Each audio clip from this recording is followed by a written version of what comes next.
If you've ever tried meditating, you've probably wondered about this. Is it better to do it alone, or is there some kind of special energy that happens when you practice with other people?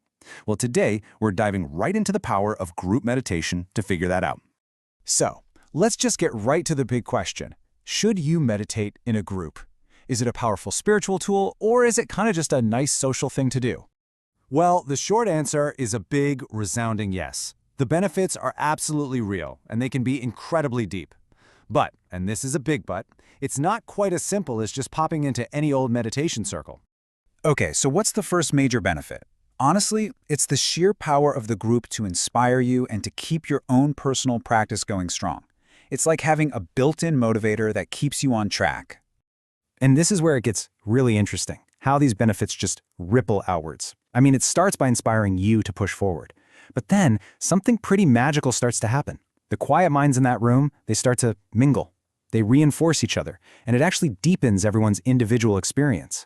This effect can be so real, so tangible, that it just radiates out, creating this powerful, uplifting energy that goes way beyond the room itself. So how in the world does this actually work? What is the science, if you will, behind this shared silence that makes it so incredibly powerful? Well, it's really explained by a universal principle, and this quote captures it beautifully. Now, don't think of this from a religious point of view.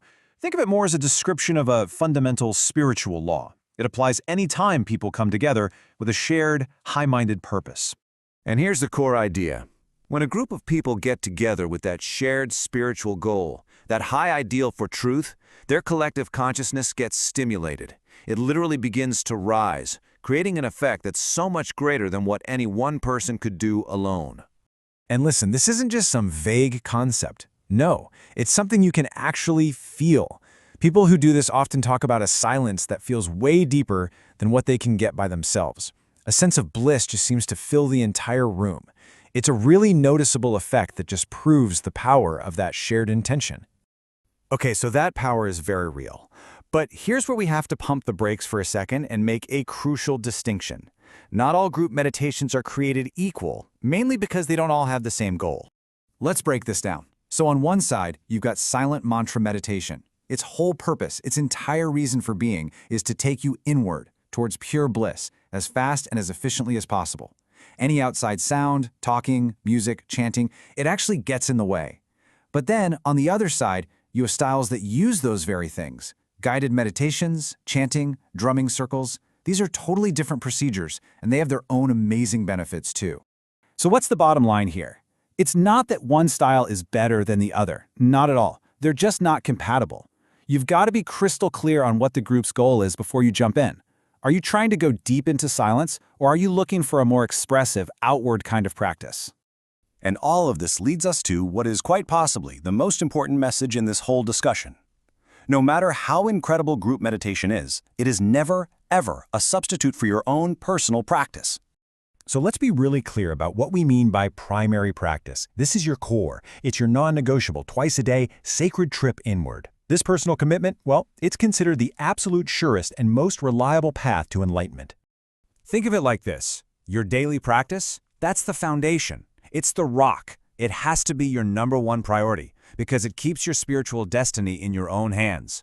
Group meditation, that's the wonderful bonus, the awesome boost. It's the inspiring scenery you see along the way, but it isn't the path itself. And why is this so important? Well, because groups come and go, right? Life on the outside is always changing, always in flux.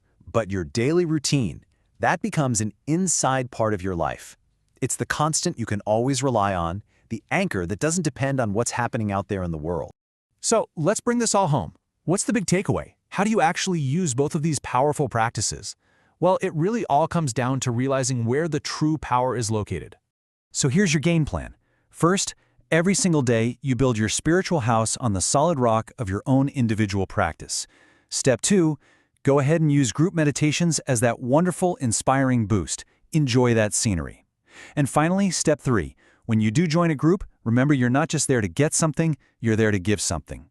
You bring that pure bliss consciousness you've been building on your own, and you add it to the collective energy. And all of this leads to the ultimate realization. Teachers and groups can be amazing. They can absolutely inspire you. But the ultimate guide, the real authority on your spiritual journey, well, that person is already inside you. So, I'll leave you with this question to really think about. Whether you're brand new to this or you've been practicing for years, just ask yourself, what is the unshakable rock of my daily practice? And how can I start honoring it today?